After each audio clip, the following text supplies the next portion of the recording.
Welcome, and I am here today with very courageous couple, Gail and Brad Seiler. And I was on Tucker Carlson, and he asked me, "Why did nobody storm the hospital?" And I didn't really know anybody at the time that did, but it was a logical question. I have interviewed Dr. Molly James, who did help people escape from these hospitals, but I'd never seen anybody take it into their own hands. So I'm thrilled to have Brad and Gail here today to tell their story, because this was a situation that none of us had ever encountered before. The hospitals are supposed to be the safe place, right? That's the place you go when to save your life. I mean, it's crazy that we now have to fear going into the hospital, and that's what happened during the pandemic. Unfortunately, their story is not unique. This is not a one-off situation. What happened to Gail? I saw it time and time again. We saw it all over the world, not just in Plano, Texas, where this took place. Welcome, Gail and Brad. And Gail, can you start by just telling us sort of what happened, what led up to you, Sure. going into this hospital? Yeah, sure. We, Brad and we had been involved in the medical freedom movement for years already. And so, in fact, we had attended the prayer rally with the officer that you were helping over at Baylor there. But we had been involved. And so we knew at some level that there was danger in the hospitals, and we knew if we ever got sick, we needed to get ivermectin, hydroxychloroquine, budesonide.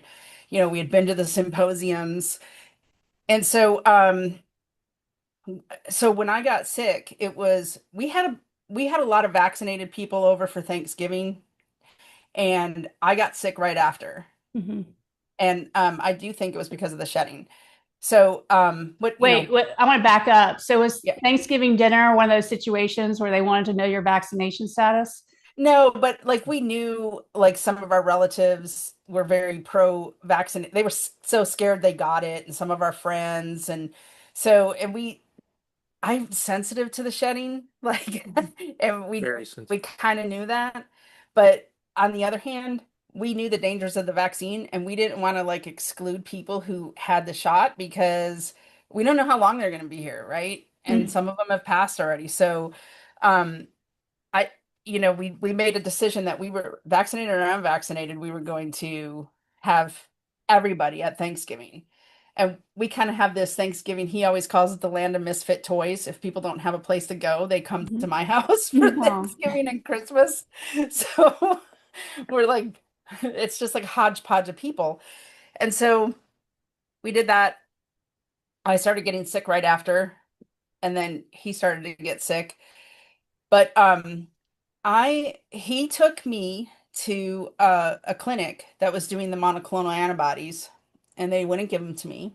Oh, And whoa. yeah, yeah. Why? So What was the reasoning? what my He was not 92% on room air. yeah, I was Are 90. you kidding? Yeah, I was 90. Like I don't, What? You were I too know, low? 90 was He too was too low, low to get antibodies. and Wow. so I was like, what the heck, right? Like, because I never thought twice about my pulse ox to begin with. Like, I could have been 94 normally, Right, right, who right. knows, right? Like, so, um, so it's not like I had anything to go by, but they wouldn't give them to me. They kept saying, you need to be in a hospital. You need to be in a hospital. Well, and we were trying to get ivermectin. And every time we tried to get it filled at a pharmacy, as you know, those pharmacies are like, no, we can't. If I had said I had lice, they would have filled it. But because I had COVID, they, Which they wouldn't. pharmacy? Which pharmacy denied your prescription? Walgreens and CVS, Wow. both of them. And so we got a hold of Dr. Dr. Stella Manuel. Emanuel, yeah, Hmm. and she sent the medications, but they Right, didn't reach me in time. And right. so, by this time it's the first week of December, right? It's December 3rd. I started to the first week I was sick, I still worked because I worked from home. I still worked because I wasn't totally feeling, so bad I just needed to take naps. And so, but by December 3rd, my oxygen got to 77. And how many And days were you sick at that point? so how many days? Maybe 8 or 9? Yeah. Eight. Was it Day 8? eight was when everything started Yeah, to, really, yep. yeah, really hit me. And I never felt anything like it, to be honest. Mm-hmm. I mean, when COVID first hit, Brad, he's a former nurse, but he was in the military. He was a biological weapons officer.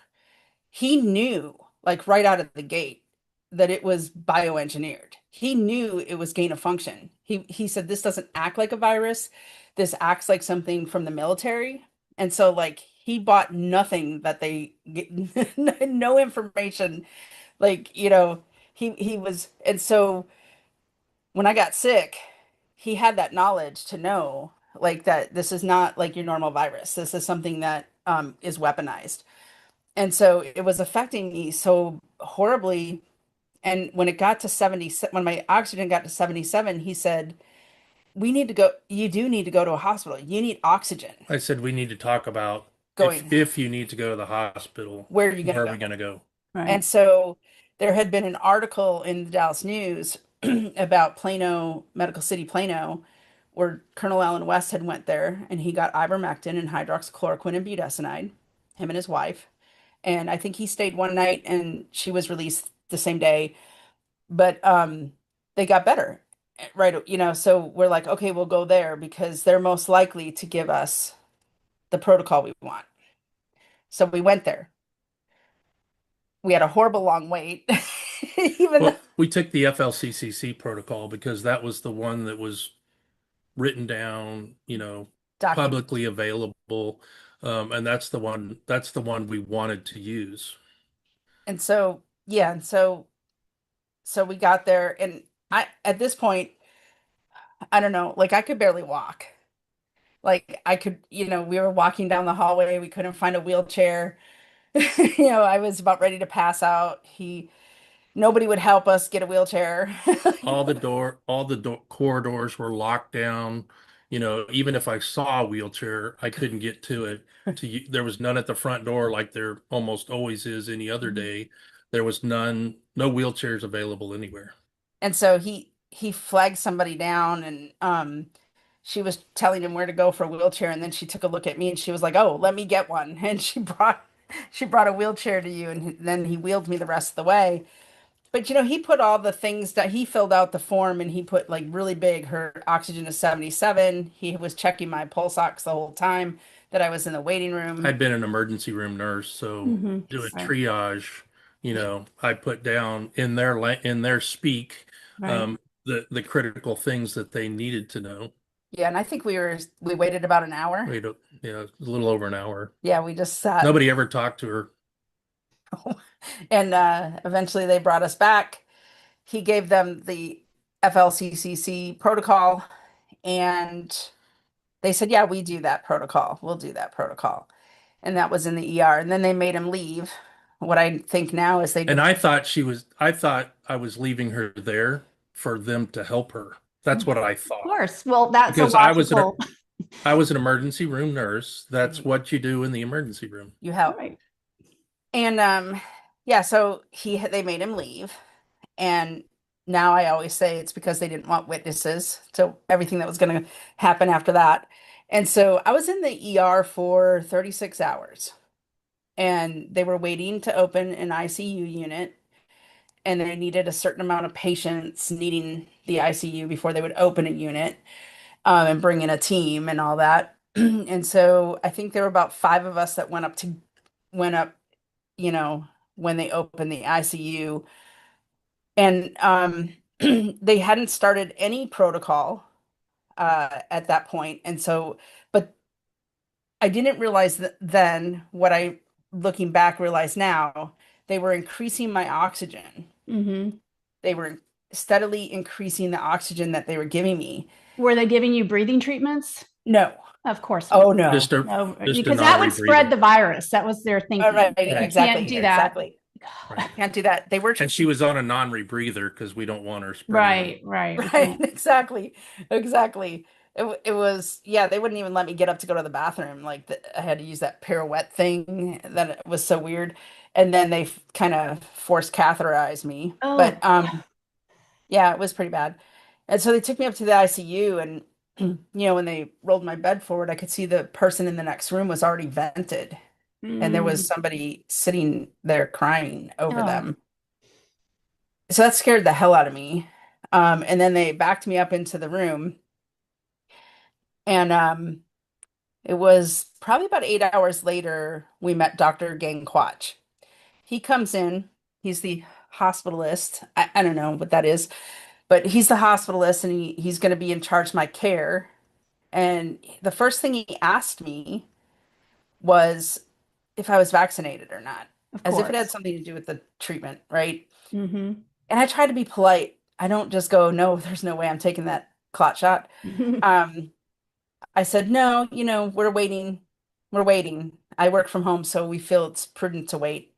And he patted me on the hand and he said, I'm so sorry, Mrs. Seiler, but you're gonna die.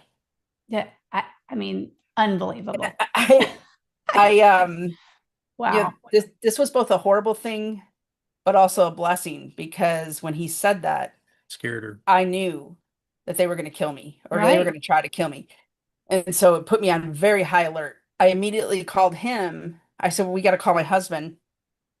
And I called him and I said, this crazy doctor, that's what I called him. I said, this crazy doctor said I'm going to die because I'm unvaccinated. But I couldn't understand what she was saying because they had the non-rebreather on Right, her right. and it was all muffled and the doctor was standing clear across the room and I couldn't hear what he was saying and and I I didn't understand anything and but I would ask her to take the mask off and her voice was always strong, Always. Right, just always strong, but it right, was just always muffled and I would always tell her take your mask off so I can hear you. right. Yeah. Because that was the only way I had to assess her as to how Yeah. Over the strong she phone. was. And yeah, and so I told him, I said, this crazy doctor said I'm gonna die. And he said, well, she's gonna die, but if she takes remdesivir and goes on a vent, she's probably still gonna die, but she might live. Wow. And we said no. I said no, no. I said, I want, and then I said, since you gave me a terminal diagnosis like you just did, I want the President Trump signed the Right to Try Act. I want the right to try ivermectin, hydroxychloroquine, and budesonide. And he said no. And I said, and since you gave me a terminal diagnosis, I want my priest to be allowed to come in to Right. give me my final sacraments. And he said no. And then um, we had this. I said, well, you're fired, Doctor. I had heard Dr. Bartlett say over and over again, fire your doctor, fire your Hmm. doctor. Right. Get a So second I opinion. said, yep. And so I said, well, you're fired. I need a new doctor. They wouldn't accept that. He came back every day Every for day. 10 days. Yep. Wow. And I fired him every day for 10 days, actually. And, To his face, and you said you're fired? oh, yeah, I said, you're fired every single day. I said, you're fired. One time, I think I told them he documents in the notes accurately. The one thing he documents accurately was that I did say I didn't think he was a real doctor because I didn't at this point. And so And he it, also said that he had tried that protocol Hmm. lots of times he and it didn't work. he said, And she told him, "Well, it's you, it's Doc. you, Doc. Like, If it's not working, it's you." like, how Right. can it be working for, so many physicians? They're saving lives with these, and you say, I tried this for 2 years and all my patients died. It's you. You're doing something wrong. Right. Well, and I real quick, um, when you looked at your notes, I assume you have all your records. Yep. Did they put unvaccinated Yo, all over the repeatedly in your place. chart, like every day? All over the place. Yep. Yeah, it's all over the place. And but I knew they were gaslighting me. And so at the time that they were gaslighting me, I knew if I heard you're very sick, you're gonna die 20 times a day from everybody in the hospital, that plays with your mind, right? Right. And Right. so I said, I told them, I said, I'm not gonna make any decisions for myself, not even about an aspirin. You have to call Mhm. my husband. Right. He's going to make all of the decisions for me. Even though I'm of sound mind, he's going to make the decisions. And so they would come in day after day and they would try to get me to make decisions. And I'd be like, nope, we got to call my husband. And he's sick at home trying to get better. And so the days went by. And here's just kind of the shorter version of the multitude of days. He did ultimately agree to let my priest in if I took remdesivir. He said, if you take remdesivir, I will let your priest in. Whoa. And Whoa. so we agreed. We agreed. And I was like, give Father We didn't in. know what to do anymore. The Yeah, gaslighting was so bad, Yeah. and they didn't want to do anything. We had no choice but to agree. I had to get my priest in. Um and he knew it would give me hope anyways, but and our priests at our parish, they know what's up, right? Like they're Right, like, right. don't take, they know. Um and so I was like, get Father in fast because I'm not gonna, after he comes, of course, I'm not gonna take remdesivir. But they did get one round in, and I'm gonna tell people what it felt like to get remdesivir. I Yeah. remember texting my daughter saying it felt like poison to my heart. I knew it wasn't right. It feels like fiberglass. Like, when you Ooh, touch fiberglass, that's what right. it feels like going through your veins. Wow. You know it's not right. It runs all night long. And so they got the one dose in, and then our priest came in the morning and I said, I don't want any more. And the doctor was mad. Like in the notes Sure. he puts, I let the priest in come in and give her blessing, and then she said she didn't want remdesivir anymore. Wow. I'll hold it until she's ready to take it again. That's what he said. Right, I'll hold it Wow. until she. But then I asked. We got in contact with my daughter. Got in contact with Dr. Richard Bartlett, and he was helping them. And he told Huckleberry here. He told him, don't stop pushing for ivermectin. They're never going to give it to you. Push for the budesonide. See if you can get the budesonide. Just keep pushing. And he started asking the doctors, will it hurt her? Right. Budesonide they give to preemies. Will it hurt her? And he would say, no, it won't hurt her, but will you tell that? They Well, wouldn't, the excuse was always that administration would not, they could write the order, but administration wouldn't allow it. or the pharmacy. And then eventually they went to the pharmacy. Well, the pharmacy won't allow it. What? And I talked to several doctors, infectious disease doctor. Finally, I got a hold of a pulmonologist, Oh, and I talked to him. I said, "Look, doc, you know as well as I do that budesonide isn't going to hurt anything, you know, right. and that it's safe to give her at the dose. I was asking for 1 milligram every 4 hours. That's all I was asking for. For I IV wasn't or for breathing treatment? her Breathing breathing treatment. treatment." Okay, yeah. And he said, "Well, I can write the order, but the pharmacy won't fill it." I said, Insane. "Write the order." And finally, he was the one that wrote the order, and it came back. They were giving her budesonide at 0.5 milligram every 12 hours IV? and No, breathing no, treatment, they Okay. did agree to do inhale, that. inhale. Did they give you IV steroids? No, No. no, She didn't no, they gave me, dexamethasone. yeah, dexamethasone. It was like, And her blood sugar was going up, and they said she had diabetes. Oh, And right. Because yeah, it's a steroid. so That's they unbelievable. diagnosed her with diabetes while she was in the hospital. it was wild. But we had a huge fight to get the budesonide. We had to fight the pharmacy. We had to fight the administration. Um, and then they did finally they gave me 1 milligram every 10 hours, and I got two doses. And Dr. Quach came in the morning and he said, I've never seen this before. You're starting to improve. And I said, wow, imagine if you'd given me it, like Dr. Bartlett said, every 4 hours Mm-hmm.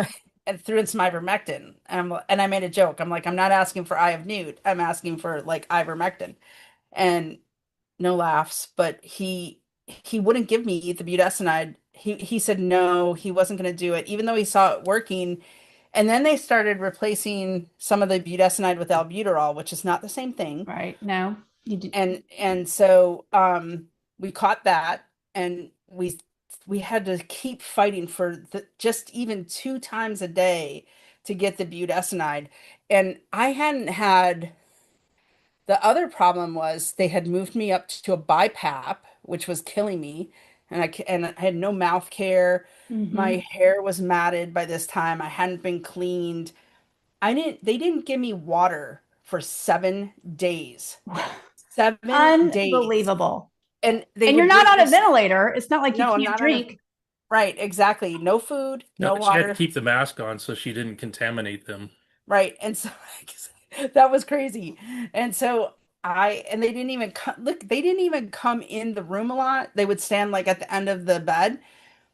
And most of the time I was naked, Yeah. no covers, so that they Whoa. could look in the window and not even take care of me.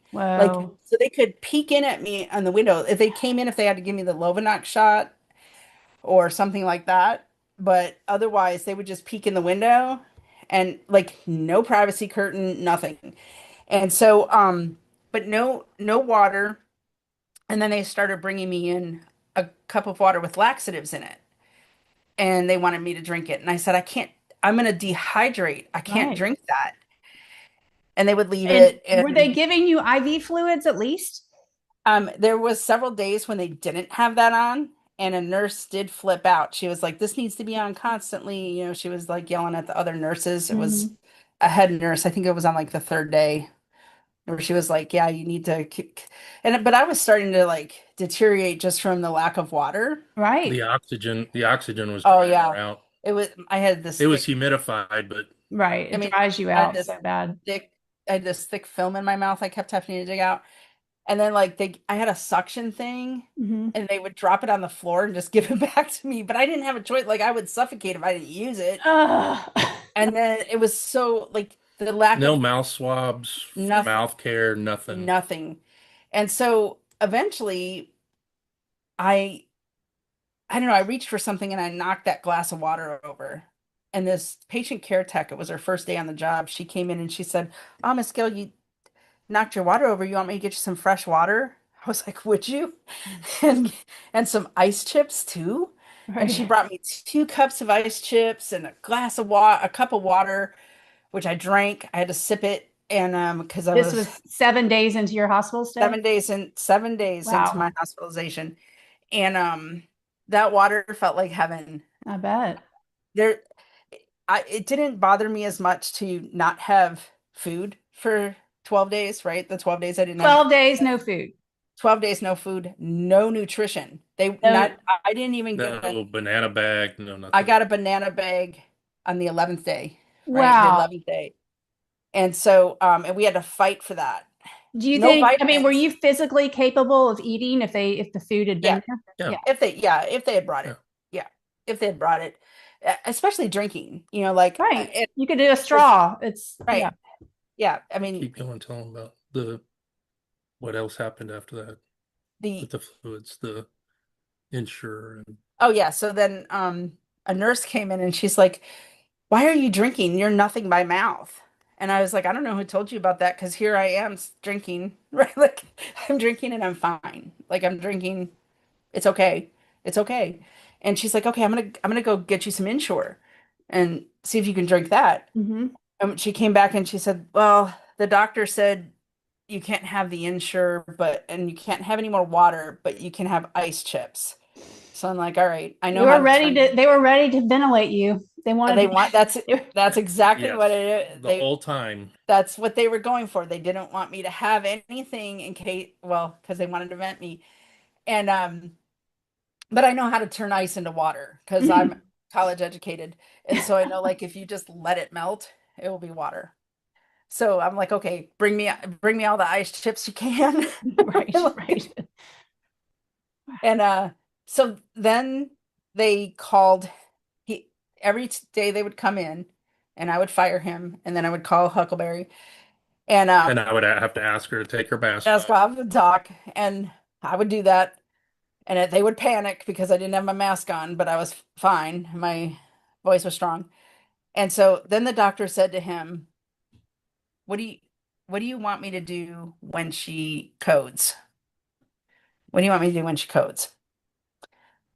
And because my daughter kept calling and saying, "Mom, they have you listed as a DNR, a do not Whoa. resuscitate." And I would tell them, I'm not a DNR, guys. And he has it written in his doctor's notes, but the chart said Said DNR, DNR, but he wrote, she said she's a a full full code. code. Because I would tell them Right. every day, I would say, I'm a full code. And they would say, no, you're not. You're a DNR. What? That's scary. That's probably It's part of the protocol. it's probably one of the things that scared me the most Yeah. was the medical staff repeating back to me the opposite of what I told them, right? And you have no I'm witnesses there to verify. Right. You're no Zero. witnesses because I'm isolated. uh And so, and the isolation is bad enough as it is. And the doctor knew that my instruction, when he asked me what you want me to do, I said, Doc, you're going to resuscitate her. You're going to call me. I will come down and I will tell you what to do when I get there. Right. That was my instructions Because we're to 2 him. minutes away. right. And he said, well, if I resuscitate her, I have to vent her. And he said, no, you don't. You can bag her. You can use an ambu bag. I will Right. come there and I will tell you what to do next. You'll what I run the want you to do. code. Yeah. I will run the code. Yeah. Because he was like, I'm not going to give you, he said, and you told him right out, you said, I'm not going to give you blanket permission to vent my wife because you will vent her for anything. Right. And I won't. And so if I can't examine her myself, and you kept saying that, I will never give you permission to vent her unless I can examine her myself. And so he did, and so, but then I was like, what do you mean when I code? Like Right. that's what I was hung up That on. was the first clue. That was the first clue that they Yeah. were serious about killing her. Because I was And I knew that I had to get better so that I could do something. Yeah. And I think it was about that time I had gone to the clinic to try to get monoclonal antibodies monoclonal antibodies, and I got those, and I thought I was going to die. from But those. anyway, it Well, was yeah, the monoclonal antibodies, you often felt like complete hell that night. Yeah. And then I you thought I wake- was having a heart attack. Yeah. And I got on my knees and I laid on the couch, and I guess I passed out because when I woke up, I'm like, oh, thank goodness I'm not dead. Yeah. And I started trying to eat Jello and, Things. drink fluids. It was a slow recovery, Yeah. but finally we got to the point. Yeah. So, there was a lot of things that happened. There were abusive nurses. One nurse even like hit me because I was unvaccinated and I put my call light on because my oxygen was coming apart. And she's like, I can't come in here. You're unvaccinated. And she slapped me. What? Yeah, oh, yeah. And I was so mad. I was like, if your shot works, act like it. Because why would I take a shot? Like you're so afraid and you got the shot. Right. Like, there was a lot of there was one nurse, he came in and he said to me, every 15 minutes he would come in, because there's only two patients, right? That each nurse has. And he would come in and he would say, you're gonna make it. You're gonna make it. Oh, good. Don't listen to that machine. He said, I'm going to take you off the BiPAP and I'm going to put you back on the rebreather. Great. He said, and I'm going to turn you away so you can't see the machine. You don't need to see the machine. I need to see the machine. He was like, and I'll check on you every 15 minutes. And he would come in every 15 minutes and he would check on me just like he said. And he was so calm and he was like, and he would just repeat all the time, you're going to make it. I You're love going that. You're What gonna was make his name? He gave her hope. Yeah. What do you remember his name? I don't remember his name. I can't even Oh. find him in the records. Well, I just remember he was a very tall black gentleman and he had this very calm demeanor and Which is what nurses should do. which is what they should do. She'd tell me she had great nursing. And I said, did they do this? Did they do this? Right, Did they? right. She said, no. I said, well, then they're not. Then they're stop not- calling him a good nurse, right? But Right. there was a couple good We're good. nurses that did their job. Yeah. He switched out my little suction thing and he put more up in the thing. He's like, they need to change this every day, every Mhm. day. And so he was, he was very nice. And the patient care techs always kind of matched the person, right? Mhm. Like the nurse, they just kind of went together. And so she was very kind. And then on the 14th day, well, the next morning when Dr. Quach saw I was off the BiPAP, he tried everything he could to get me to go back on it. And I said, nope, I'm not doing it. That thing was torture, not doing it. Mhm. I've adjusted. I don't care if my oxygen is 92. I'm Yeah, happy what- there. 92 is totally fine. What were they Yeah. aiming for? Like 99? What was the Right. I don't know. Like I don't think they knew. Like they panicked at any number. Yeah. The I alarm. don't think they, honestly, the people that were working the ICUs weren't critical care No, healthcare professionals. So no. they didn't, I don't think they really understood what was going on in the critical care Some units. of They them, just followed the protocol. some of them didn't speak or understand any English. It was crazy. Like I couldn't communicate with them. Oh, And so it was, yeah, it was pretty wild. And and then the pulmonologist was coming in like on day 13 and 14. He would just stand at, they never touched me. right. They just stood Never at the listened edge to. of Nobody, the Did they bed. ever nobody ever, listen to your lungs? Ever? nobody ever did an Ever? assessment, Doc. Nobody ever did an assessment using the five senses. Nobody, nobody. And so he would stand at the end of the, he started standing at the end of the bed. That's how they examined me. They just looked at me and he said, he started doing this thing where he said administration wants their bed back. And Was that? I was like, are you going to move me to another room? And he would shake his head and he'd go, not today, not today. Wait. And he would Who walk said out. this? The The pulmonologist? What? pulmonologist. Yeah, it was really It's like the creepy. And Grim Reaper. What? I know. And I was like, so He was then, wearing a white coat. He should have been wearing a black coat. so then I told my daughter, I'm like, I think they're going to kill me. I think they're going to kill me because they're doing this thing and it's getting a little bit iffy. And so, and we already had a lawyer involved at this time because of the DNR thing, and he couldn't get it changed. And so on day 14, he comes up with a letter with a Dr. Senator Bob Hall, who we had been involved in politics for 10 years. So my daughter called everyone we ever worked on their campaigns, Oh, no. everyone. And we know who will work on their campaigns again and who we won't based on that And experience. one list is larger than the other. Yeah. Well. Let's shout out. Who are the people that were helpful? So Senator Bob Hall, he Mm-hmm. was amazing. Yep. Shelby Williams, who was our city councilman, he was helpful. Colonel Allen West, Lieutenant Colonel Allen West went above and beyond, and Paul Davis, Paul Oh yeah, Davis, Paul he's an Davis. attorney. Yeah, he was our attorney. And then Matt Angie, and and Angie, and uh Angie. Paxson. No, you're Angie. Oh, my Angela. Yeah, my Angela. Angela Paxton. No, And her daughter, my daughter Angela, but she Angela. did reach Oh. out to Angela Paxson, and she reached and Matt Shaheen, surprisingly enough, he's the one that filed the HHS complaint. He hasn't done anything since, but But the hospital investigated themselves and they did everything they perfect. said I Of got excellent course. care. Yes.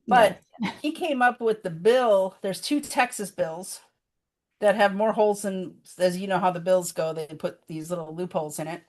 But he came up with the Senate bill and the House bill that had been passed, the No Patient Left Alone legislation, and he tried to have it enforced. Mm-hmm. And so he called Because he Bob Hall was one of the authors authors of was the the author on the Mhm. Senate bill. He said, "This is the spirit of the bill that every patient is entitled to um, a spiritual spiritual advisor, counsel, and Right. as her husband, you are the spiritual counsel for house. her." And so that's what so he came with those bills in hand, and he called me. We have the recording of that, but he called me, and for some reason it picked up on voicemail, but I answered, and he said, "Honey, they're not letting me in. Tell them that you want me up there." And I said, "I want you up here." And he said, "They're not letting me. Do you have Sheriff Skinner's number?" Because he's our county sheriff. And I said, "I don't have it with me." So we had worked on his campaign, so I had his number somewhere. And he said, "Okay, I'll call 911 and ask for him." And he called 911 and he asked for Sheriff Skinner, the sheriff's department, to be dispatched. And they dispatched the police. And we have that recording too, but he was like, he was like, "Are you listening to me? They won't let me into my wife's room." And because they had to be on the lookout at Security had security a for him Yeah. and my daughter because they kept trying to get in. And so um Yeah, and so they dispatched the police. The police would not, they would not Enforce it. enforce the bills. The sergeant told me that they work with legislators all the time, and what the bill that I didn't understand what the bill was saying. I That the bill heard that said, recording. I was like, what in the yeah. and that they work with legislators all the time, and the bills don't mean what the legislators say they Yeah, mean. They mean something else. And here the police were interpreting law, which Right. is not their And, function. and didn't they say that the attending can override it? yes, With after an assessment, an attending can write a note for 5 days, excluding visitors, for a but paid they meeting have to do another assessment every 5 days. every 5 days to keep it going. Nobody ever performed an assessment on her because an Did they assessment means you have to touch somebody. And did that's they that's document that they did? yes, Yeah. well, Oh, they yeah. did. They did. They documented There's that. histories and physicals and all kinds of stuff Oh yeah, that never happened. Oh every yeah, day, yeah. Did they document a physical exam every day on you every Every day, day. where they every listen Every to your day, day. lungs, Yep, listen to every your day. heart, every palpated day, your abdomen, every day, checked Every your day they reflexes? every day. Did every that day They they ever documented, happen? Did it they ever happen? documented That never happened. of I course know not. it's crazy. There's there That we've been might be an avenue. That's fraud. And I that's know billing fraud. that's what I was hoping for. And But everybody, all the attorneys say the PERP Act, Oh, the right. PrEP Act. The PrEP we Act, I yeah. call it the PERP Act. We can't because of the PERP Act. We can't because of the PERP Act. We can't because of the PERP Act. and that's I I'm more about getting their names out there anyways and getting the I want people to understand what What happened happened? and and so on the 14th this is everything that happened and then he asked them to do a wellness Welfare check. yeah and they were like she's in a hospital she's fine and he was like Yeah, no I wouldn't be calling you if she was fine right. and so one police officer did put on all the garb stood at the door of my room like a coward. He was actually cowardly, and he allowed the floor nurse, William Fripp, The the abuser. abuser, who was very abusive, to be in the room Right. while he questioned me. But I had one shot. I had to tell him everything. I told him about the bruises all over my body. Of course, they throw a gown on me and a blanket, right? And so I'm not naked when the cop comes. And I told them everything that was happening to me in the hospital. And I used these words. I said, if I stay here, they're going to murder me. Right. They're going to murder me. And he said, we don't have a protocol for that. And he left. And And he never came back to me to tell me what she said. William Fripp shook his head with a smile as he walked out of my room. And Wait, what's the nurse's name? William Fripp, and Fripp. he is local. He was not a travel nurse like some of the others. And so He's the floor he was nurse. the floor nurse. And what was his, what did he, is he the one that stabbed you with the needle and what? No, that was Rena Franklin. She was a travel nurse from Wisconsin that was None of down the there. none of the nurses gave the Lovenox shot correctly. None of them, I because had, her whole abdomen was to one big I bruise. had like 30 bruises that were this size Mm, on me. And but she was like, oh yeah, she was just like really mean. She's the one that hit me too, that because I was unvaccinated. But then the final day came, the 15th, and that night, I called Senator Hall and told him what happened, and he said contact your attorney and have him draft a cease and desist order, and if he's got any questions, to call me. So I called Paul Davis and I gave him the House and the Senate bill, and he drafted a cease and desist order. yeah, and so all this stuff was going on. Like they have like this all this stuff that's going on outside. I'm trying to stay alive inside. The sun would come up and down, and every time the sun came up, I was like, lived another day. And um, that night after the police left, I was very afraid. I thought, oh my gosh, they're going to kill me fast. And so I wouldn't let them put anything in my IV because, I was already looking at everything that they put in. Right. because that's how I didn't end up with like morphine or stuff like that, because I was suspicious from the day Dr. Quach said you're going to die. Right. I was demanding to see everything. Were they trying to sedate you? Oh yeah, they would come in with my painkillers and I'm like, I'm not in pain. Right. No pain. She didn't even take an aspirin or a Tylenol. Right. Because I didn't want to be tricked. Right. So I was just like focused on staying alive. And that night, this is how God works. That night, I get this nurse. Her name is Grace. And the patient care tech's name is Justice. And they were so good, Oh, so good. kind. They took care of things that needed to be taken care of. And my daughter had brought lotion with ivermectin in it, and it was out of my reach. And Justice said, Miss Gail, your feet and your legs look terribly dry. Do you want me to put some of this lotion on it? I was like, would you? And she like rubbed it in, and then I was starting to feel my legs again and my feet. And she did that twice that night and just like really gave it like a good rub down. And I was like, oh my gosh, I can't believe this. Like a good tech should do. And then she Right. saw these drinks my daughter brought called Hydra Shot that Dr. Bartlett recommended. And she was reading the back and she said, these look like they would help you. Would you like one? And I'm like, yes. Then she gave me one. And then Grace, the nurse, came in and looked at it and was like, wow, it did help you. And she gave me another one. And so I got pretty good care that night. And then in the morning, he calls me at 7:30 on the 15th and he said, "Listen," he said, "I'm going to come in and I'm going to take you out home hospice, but only I'm going to save you because they gave you a terminal diagnosis. So I'm going to take you home hospice." I said, "I don't know how you're going to get in here. You got to be buzzed into the ICU." Yeah. And he said, "But if I get in there, do you want to go? Because it doesn't." Because I wanted to make sure that She, she wasn't scared enough to not leave. yeah. Right. And Right. I said, if I stay here, I'm going to die. What's the difference? Either I try to live at home or I die here. I'm going to die here. And so I said, hell yeah, I'm going to go if you get in here. And so the nurse that came in the morning, her name was Faith.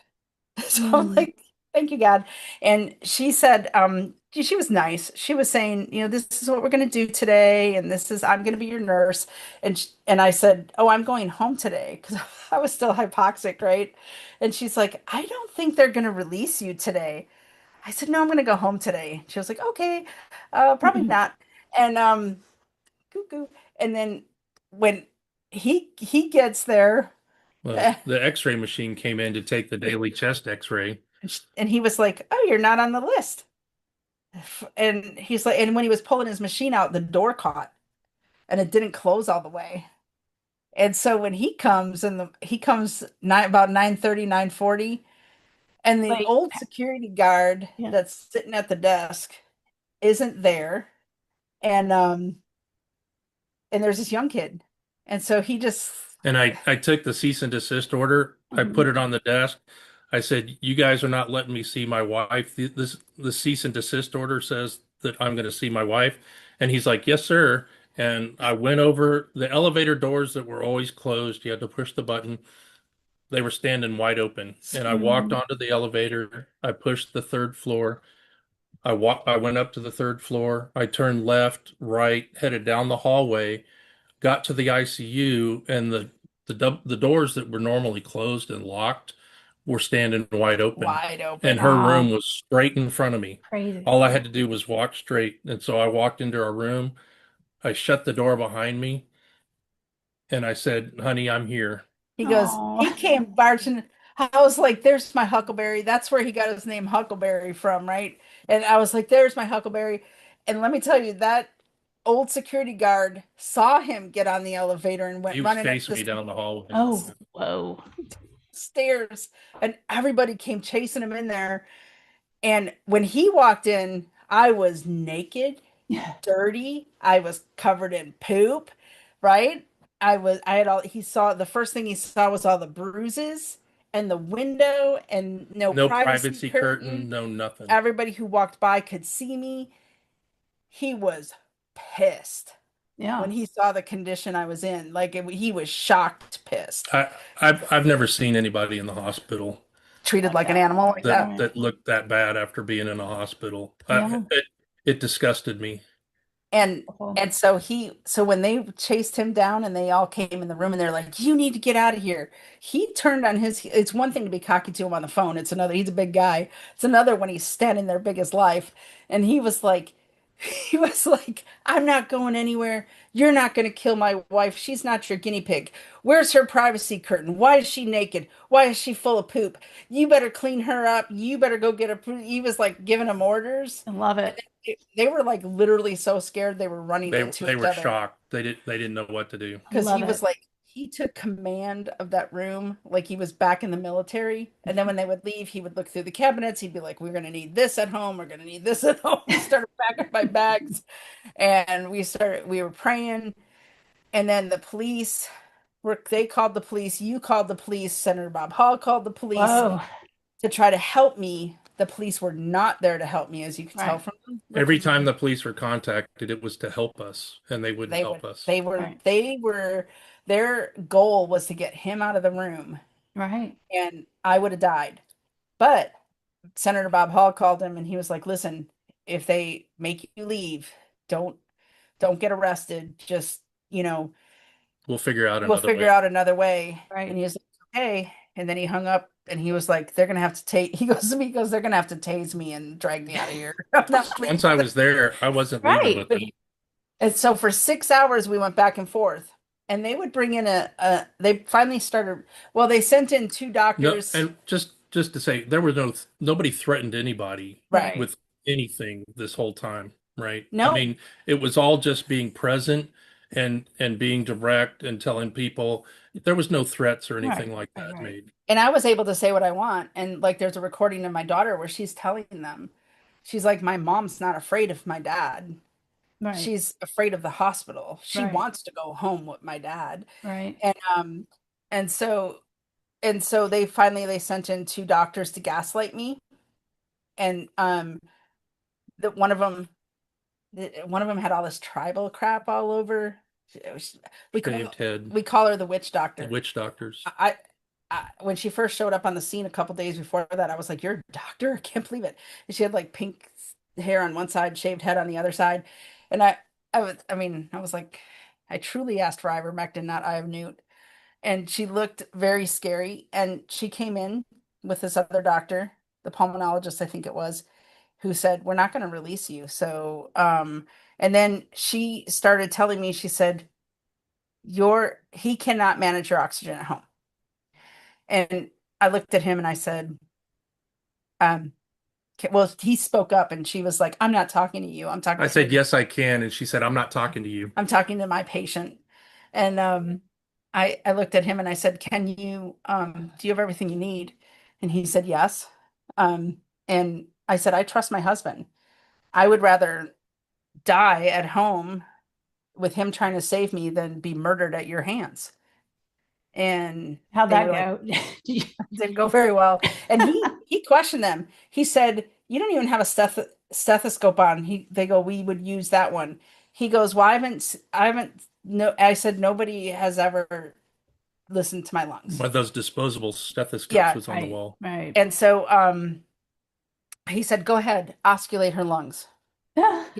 He said, "Go ahead. I want to see you do it." And they wouldn't do it. They sit at the Oh, whoa. of the bed. They wouldn't come near me. They wouldn't touch me. The pulmonologist pulled his stethoscope out of his pocket and Yeah. he said, we'll use that one on the wall. I said, okay, go ahead. Go ahead.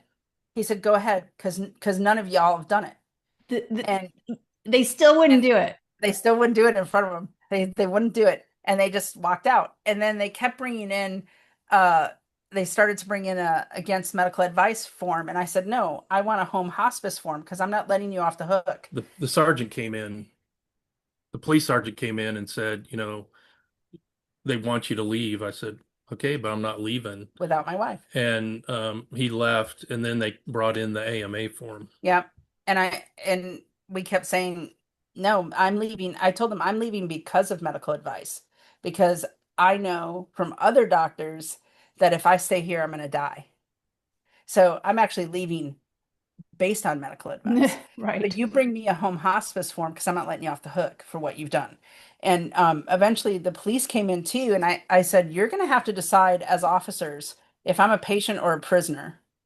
And you're going to have to decide that today because I want to go home with my husband. And eventually they brought in an AMA form and he just changed it into a hospice form. Right. Now, Good. that is not in my records, That's even though not. The no, form has disappeared, it's disappeared. It never made it into my records because William Fripp signed it and I signed it, and then and I witnessed it. and he witnessed it, and they took the IVs and the catheter and stuff out, and then they went completely hands off. And not only did they go hands off, and this is the important thing, AMA they could go hands off. Home Mhm. hospice, they have to assist Right. in what you need at home. Right. Right. They do not get off the hook. And so yeah, and so he William Fripp even stood at the door tapping his watch, He'd look at me and tap his tap his watch, watch like, meaning I was on his time. on his time. And Huckleberry here, I thought I was just going to hop up into that chair, but 12 days of not moving, you don't Yeah. realize that your legs don't work anymore. And I didn't realize that. And I was on 60 liters of oxygen. So I was like, when he sat me up, I was like dizzy. He brought a little bottle of oxygen to get me home, but you could only get it to 15 liters, And right? I had other bottles out in the truck, And so we tried to use as much of the the room, the the hospital hospital. oxygen Mhm. as we could, and eventually he had to go find a therapy chair because there was no I asked for wheelchairs. a wheelchair, and the nurse wouldn't get, Fripp It would. wouldn't get me a wheelchair. Are you kidding? They would not give you a wheelchair. No, and so he had to go find one in the hallway and bring it in. And then he was like, and I couldn't control my bowels or my bladder or anything. And so he was like, we got to go. He had to get me dressed. In hindsight, we should have just left with the gown on and brought the clothes, and who cares? But we weren't thinking. And so he got me dressed, and he's like, he had to like heave me up and into the chair. And then when we went out the door, William Fripp was like, I'm gonna take you a shortcut. Because there's no way they wanted me going out the way he Right. came in through Right. the The emergency. public entrance. The public, yeah, they didn't want the public to see what I looked like going out. And so he took us down this windy hallways, Maze. maze of hallways, using up that oxygen to the service elevators. They Whoa. took me down where they take bodies down to the Not the morgue, patient Whoa. elevator, not the service the elevator. elevator, Whoa. this elevator. That's where they took me down and out that door where the bodies are picked up Where by the the where the morgue. morgue comes to pick up the That's where bodies. they took me out and had my daughter park the truck. And when he was getting me ready to get into the truck, William Fripp was telling my daughter, if your mom codes, if she's here, we'll revive her once, but you won't be able to do it at home. And she was like, get behind me, Satan. She's not going to code. And then he told Huckleberry, he said, mark my words, she's going to die. She'll be dead tonight. If The not by the nurse. time the nurse told him that, William Fripp. by the time, if not by the time you get him home. And he was already so mad. He threw some expletives, but he said, you better hope she does. He goes, because I know my wife and I'm going to do everything I can to make her live. And if she lives, she's never going to stop talking about it. She's going to do whatever she can from this day forward. And he's right because he knows me. And so, and he said, if she lives, even God can't help you for her. And then he shut the door and he took me home and when the sunlight hit my face, Hmm. I knew I was going to live. I knew Awesome. it. I knew I was going to get a miracle. And the whole time I was in the hospital, I was like, God, if I get this miracle I don't really deserve, I will not let it go to waste. Yeah. I will not just sit around and pretend like it didn't happen. Because I know every second I was in that hospital, I knew what they were doing. And I saw bodies go past my window every day Mm, to be taken to the morgue. And I had nightmares about that for a long time, like that I there was bet. this train of bodies, and I had nightmares that I would wake up and the BiPAP was sewed to my face. Like at Mm, home, I couldn't get pat. Like that was once we got There's home, a big, besides the physical there was the, needs, she yeah, had a emotional. lot of Yeah. mental needs. yeah, because it was, I, once I was out of the adrenaline, Right. where I was at home, it was like the reality really hit me that they tried to murder me. And I Yeah. felt like I escaped serial killers. I really did. And and it wasn't easy. It wasn't like he just took me home. Like we got on the phone with Dr. Bartlett right away and he's like he called in medications to And we didn't leave straight from the hospital to go home. we had to go We get had the to go get medicine. some medicine. We had to go pick up Uh, prescriptions Oh, and get right. equipment. And, I had all these bottles of oxygen that were donated to us and a regulator. And We had so I kept oxygen. changing out bottles because I was trying to, the regulator was for 10 liters. Mm. And I had her on 10 liters nasal cannula the whole time. Wow. And I was changing out bottles and trying to pick up Everything. prescriptions and equipment. And, then when we got her home, had to get her out of the truck, into the house. And I quickly realized that I was going to run out of Out of oxygen. oxygen, even with the two concentrator. I had one concentrator or two concentrators because we got one donated and another one came from the home health agency. But I quickly realized that I wasn't going to be able to maintain her at a level that she needed to be at. And my biggest concern was her mentation, that it was going to start affecting her brain. Yeah, So, I quickly said, look, we don't have enough oxygen to right maintain. now. And My Angie, her daughter, reached out online, and a company, God bless them, Joshua's respiratory in Garland, answered the call, and they opened after hours, and they only charged us for the oxygen. They didn't charge us for the bottle rental. And Wow. we got 22 bottles of oxygen the Wow. first the day first day. Wow. and And 'Amazing. 19 more the second we traded it and out. then we swapped out bottles the next day and they gave us more. And that bought us the time for him to titrate me down enough. But I had to learn to live in like the 70s Yeah. with oxygen. He was assessing my brain, my making sure oxygen was getting to my organs and my brain. And Because she was complaining about neurological symptoms, and Hmm. I just wanted to make sure, that I could keep her at a level where it wouldn't cause any brain any brain damage. damage, yeah. And so we were fortunate he was able to do that. He knew what he was doing. And I would argue with him. I'd be like, what's my pulse ox say?" And he would be like, "I'm not showing it to you." He said, "You don't even know what it means." He was Right. Right. What was like, it showing? Was And it the pulse scary? ox, in the 70s. Yeah. yeah. I mean, 80, I mean, when probably she got down to 80s, was probably the worst that it got.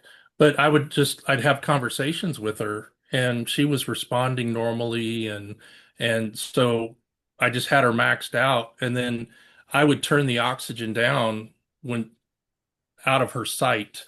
And Right. people and people would call me and they'd say, "Are you going to get the shot now that you almost died?" And I would say, 1,000,000% not, because Right. now I know for sure that they're murdering people in hospitals so that you're scared enough to take the shot. Right. I knew it before, but I knew it firsthand at that time. And so when I was better enough, I started speaking out right away. I think the first interview I did was on his Glory TV because they helped my daughter. My daughter like literally just kind of like got somehow snuck into a Clay Clark event and was just like running around like a chicken with her head cut off. Like, they're gonna kill my mama. They're gonna kill my mama. And people just helped her. And Dr. Wow. Artis helped her, and Dr. Bartlett helped her, and Chris Pratt, Yeah. Chad Chad Pratt, Prather. Chad. Yeah, he helped her. And so like all these people helped her. And so like that's why we did that interview That's first. some more shout outs for Yeah. Chad. Yeah. He was very gentleman. He was a very gentleman with our daughter, and Yeah. helped her out. He calmed her down by like he took off his cowboy hat apparently and like shielded her because she was crying so bad, Oh and he prayed gosh. with her. He prayed with her and helped her calm down, and then he introduced her to the doctors. Wow. And so yeah, he was very kind to her, and even though she seemed crazy, but they knew, like, yeah, they're probably trying to kill your mom. And so, but everybody who gave us something, who donated something to help, said the same thing. Don't just live and do nothing. And so we didn't. We spoke out, we started to find other people, and we formed Betrayal Project USA. Betrayalprojectusa.org is the website. We formed that with 11 other victims who we kind of like all volunteered for other organizations for a while, but decided that it needed to be we needed something that was victim led because we Mhm. don't want the amnesty and leniency stuff. We don't want the mission is the mission, and it's partly to find the other victims. I mean, there's 1.6 million people that died in hospitals in America during COVID, or Right. it's still happening, actually. We Right. just met a widow who in West Texas who buried her husband in August, was given remdesivir. We just had to intervene with a 2-year-old that was going to get remdesivir in Ohio. What? Oh yeah, that was just a For couple weeks COVID? for Oh, pneumonia. pneumonia. They were going to give him remdesivir for pneumonia. Ooh. And RSV, we see that too with kids, where people call us and they're like, they want to give remdesivir for RSV. Don't do it. Mm. So, and I got a call from a nurse in Illinois that they put a guy on remdesivir, and she was trying to stop it from happening at her hospital. So it is still happening, guys. It Like, is. it's still happening. It's still happening. And so we get calls, not as much anymore, but so we started betrayalprojectusa.org to we've probably been contacted by thousands of people. Thousands of people. I can name 120 people in Texas. Wow. One of which I need to introduce you to because you were you got all that crap from the medical board. Hmm. Her husband was killed at Dallas Regional here, and the day her husband went in, the doctor tweeted out, my staff and I would like nothing more than to see the unvaccinated clubbed to death like baby seals. What? He's, The yes, doctor? the doctor. Doctor. And she He- wrote The head, the the head medical doctor. director. Yeah. So he tweet you I think used the B word in a tweet and got in trouble. Or No, they well, actually, what I did B asterisk yeah, right. TT. I didn't even spell the whole thing out. You Now didn't I even would do spell that, but yeah, you didn't even spell the whole thing out. And this doctor, every day her husband was in, tweeted something like that out about killing the unvaccinated. And her wow. husband died at his hands. And Wow. so we took those tweets. She reported him, and all he had to do was remove the tweets. But we took those tweets. She You have came it. with us to Austin, and we gave them to all the legislators. Do you think Did anybody anyone? report him to the board? Yes. And did they do anything? And the board made him take the post He down. had to take the post down. That's it. That was it. Did you report your doctor to the board by I chance? did. And did I they do did. anything? And we put Jaco, We submitted a JACO Sentinel event yeah, report as as well. well. And Nothing. did And the they board do closed it. anything? Nope. So, Nope. Nothing. Nothing. Did not Not investigate. not a thing. Not a thing. the only thing that action was taken on was when our legislator went to HHS, and HHS opened an investigation and had the hospital investigate themselves. And the hospital Sent us a letter. sent us a letter saying that she received perfect care Excellent care. and that there was nothing wrong with her treatment. Yeah. And they closed the case. Yeah. They didn't ask for, like we knew, like, okay, so the medical board thing is just a big sham anyways, because the governor appoints the medical board and all that. Like, I mean, it's number one, it's why we need a new governor. I hate to be political, but Doc Pete Chambers, Lieutenant Colonel, like, Plug. I'm gonna plug him Shameless plug. because Yes, we please do. need him.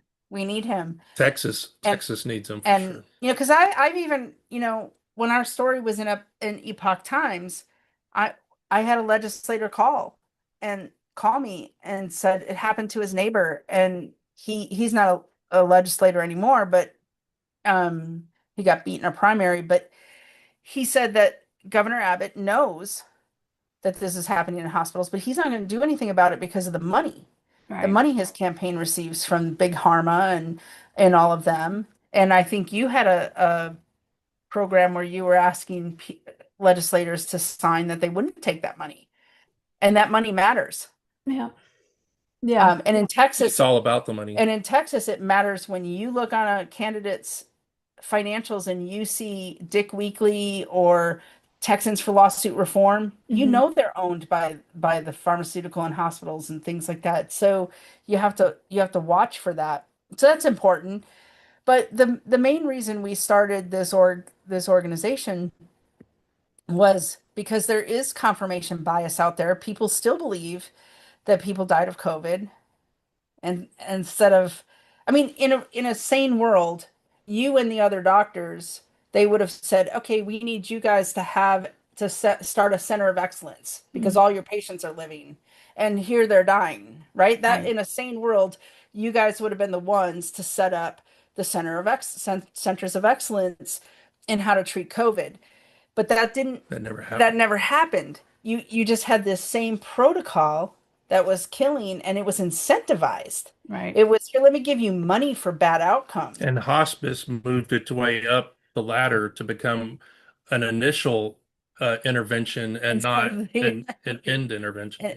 and the number of times that my family, for example, was told to let me go. I wasn't gonna, if I survived, I was gonna be on a ventilator. I was gonna need a lung transplant. These are my same lungs, guys. Like, I didn't have a lung transplant. So they were lying to my family like they did many families.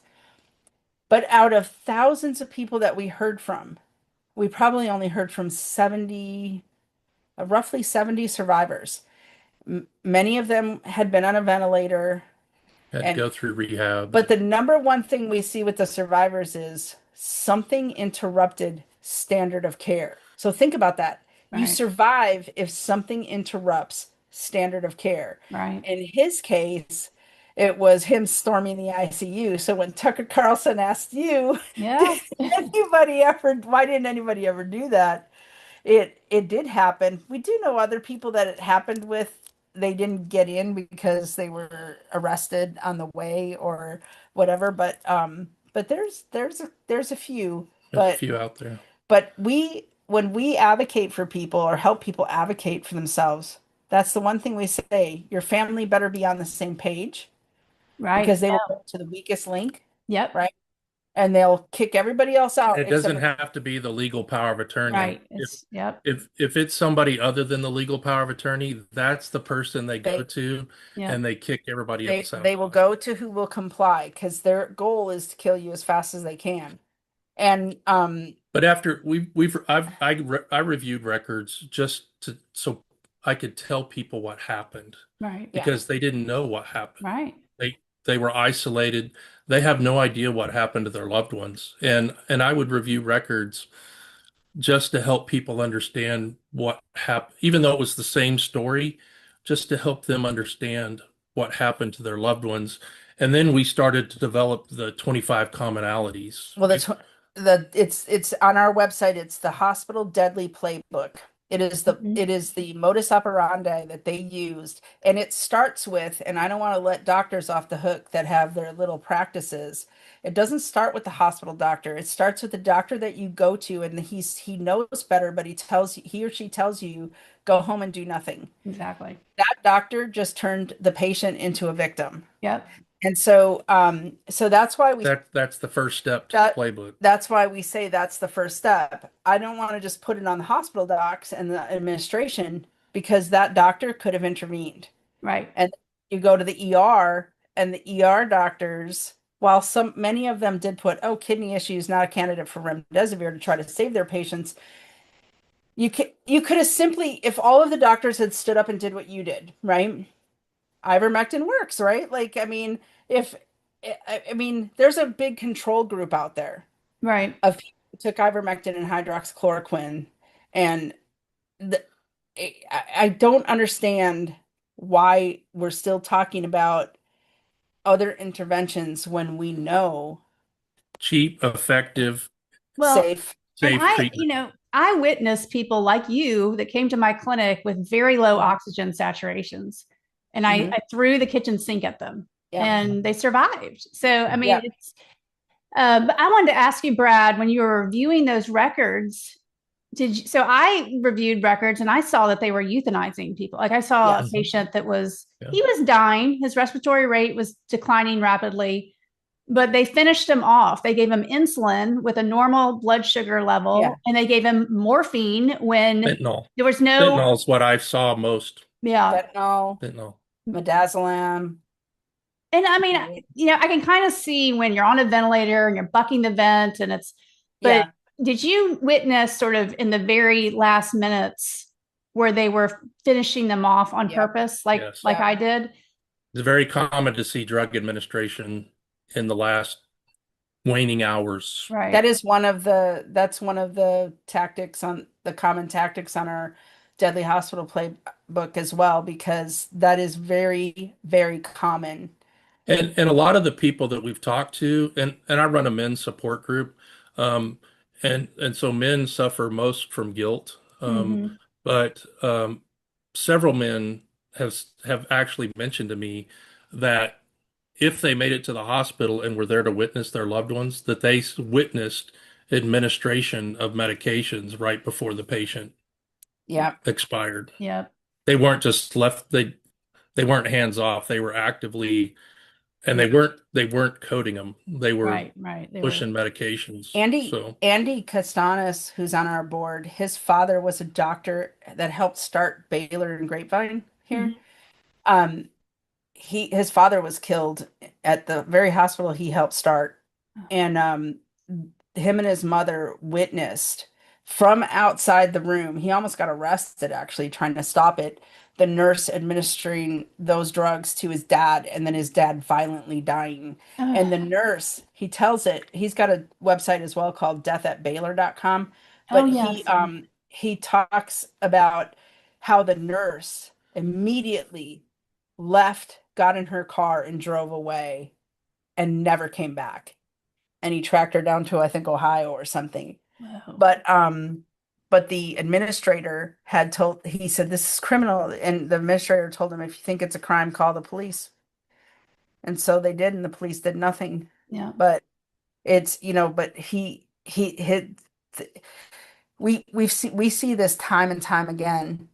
Not just that, but like we also have seen things like somebody trying to leave the hospital and them being given Ativan and strapped down, and an emergency room doctor who was trying to advocate for his roommate because he was in a semi-private room, Dr. Gaffanti, Gefante, he got Brady'd, yeah, and Brady acted. and they forced him to stay there. I They mean, kidnapped him, and medically kidnapped there's him. one widow in Dallas, her husband's records, she didn't even know he tried to leave the emergency room, or that he tried to leave the ICU, and they gave him Ativan and restrained him and gave him remdesivir. Like we see these things, um and one of the goals of our org is, we want people to put their stories in, and we'll interview them, and a lot of people are afraid to speak out. They are Mhm. afraid to speak out, but the more of us that speak out, I mean, could you imagine if half of 1.6 million people stood up and told their stories? That would shake Even 20%, right? even 20%. Yeah, even 20%. And you would be able to build enough momentum that they're not They going to would pay have to attention. listen to us. Yeah, they're not going Right. to pay attention to 20 of us or 50 of us or even a couple hundred of us. Right. But tens of thousands of people coming forward to say what happened to their loved one. And people know one of the commonalities is that patients had a feeling that they were being killed. The number of times we see text messages from patients after they've died where they were texting people saying, I think they're going to kill me, or videos that they've done. And we're not talking about old people, guys. Like we're Right. talking about, like, the youngest person we've heard from was David Dobson. His son Eris in Georgia was 13. He was killed Oh, at Wright Hospital. He was disabled, oh, um, killed by the doctor he By the loved, very doctor that that they that he loved, that had they been going trusted, to. Dr. Brooks. He was killed in Georgia. We have seen 18, 19. 2020, 21, young, 35, yes. 37-year-olds. I mean, just very young people. And then when they couldn't get pregnant women to take the shot, then we saw this trend of pregnant women going in, them forced delivering the babies and killing the mothers, and then going out and saying, we were able to save this baby, but we couldn't save the mother. Get your shot, right? Get your Yeah. shot. And they were murdering these mothers. And so we have some of those have come forward to tell their stories. And And one of our victims came forward. Her husband was retired military, and he was killed in on a a military military base hospital. And so we've launched a new campaign to try to reach out and find those stories on because military we know base if it happened in the civilian world, that it was happening in the military world world as well. first. And probably So, first. They probably but experimented like yeah, they do on our but in the soldiers. military, it's easier to keep people separated Yeah. and nobody knows what happened.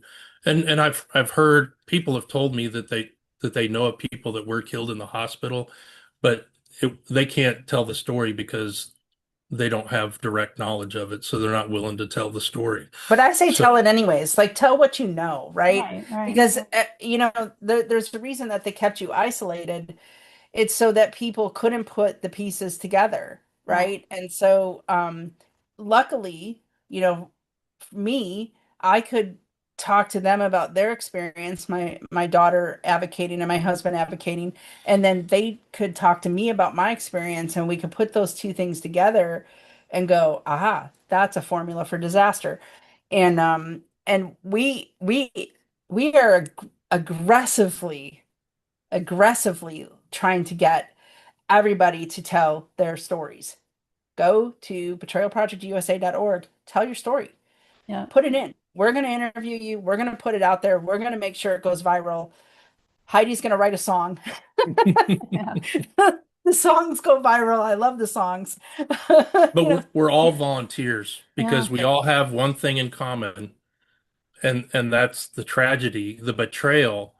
You know, the people in the hospital, their hope was taken away from them, Yeah. and these people died without hope.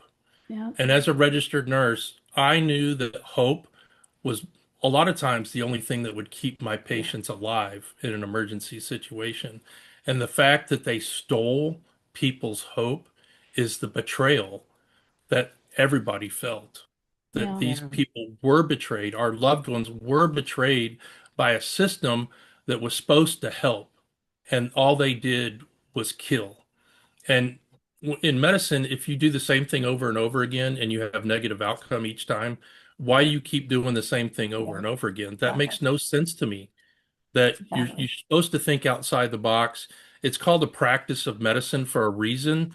There are no cut and dried hard facts, and everybody reacts different. It yeah, none of it made sense to me, and I feel so bad for these people. But thank God, there's people out there that are starting to get the word. They're starting to come forward. yeah. They're not as afraid as they used to be. And I've heard the excuses of, well, they have families and mortgages to pay and they have to do what they have to do. But I want people to ask themselves, if your boss came to you and said, in order to keep your job, I need you to randomly kill 5 people a week, Mm. what you would look at him and say, you're crazy. Right. I'm not going to keep this job. This is immoral. This isn't right. It's no, it's not different just because they put a white coat on and they go. And it maybe in 2020 there was a lot of confusion about protocols and things like that. But by 2021, Right. especially the dark winter of death, where we see most of the page Hmm. from August of Yep. 2021 all the way into March of 2022, where they really upped the ante Yep. of death. Um, Which coincided with mandating the COVID shot as well exactly. and Right taking after Huh, away that. that monoclonal antibodies. It Right, was, that's exactly. kind of weird, isn't it? yeah, All it's surely it's just a coincidence. Yeah, yeah, surely. exactly. And And the so president called for the winter of death, and poof, there it happened. and so yeah, so we've noticed that trend. We've also noticed the trend of the killing of the veterans. There's a lot more men. I think that's partly because they're more compliant, but still.